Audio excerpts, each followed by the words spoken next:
Hello అండి, ఈరోజు వీడియోలో ములక్కాడ కోడిగుడ్లు కర్రీ ఎలా చేయాలో చూద్దాము. ముందుగా ఉల్లిపాయలు ఇలా ఆయిల్ వేసుకుని కర్రీకి సరిపడా సాల్ట్ కూడా వేసుకుని స్టవ్ ఆన్ చేసి ఒకసారి బాగా కలుపుకుని మూత పెట్టి ఉల్లిపాయలు మెత్తగా అయ్యేంత వరకు ఉడికించుకోవాలి.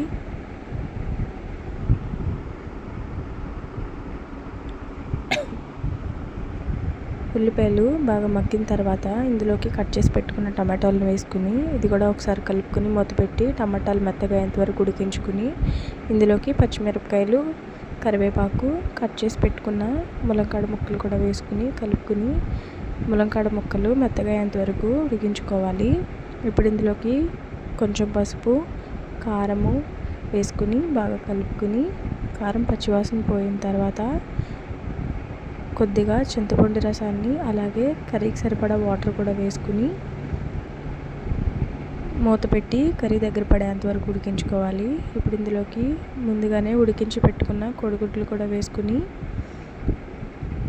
స్టవ్ ఆఫ్ చేసి కొత్తిమీరతో సర్వ్ చేసుకుంటే చాలా టేస్టీగా ఉండే ములక్కాడ కోడిగుడ్లు కర్రీ అయితే రెడీ అవుతుంది. మీరు తప్పకుండా ట్రై చేసి ఎలా వచ్చిందో నా కామెంట్ సెక్షన్లో తెలియజేయండి.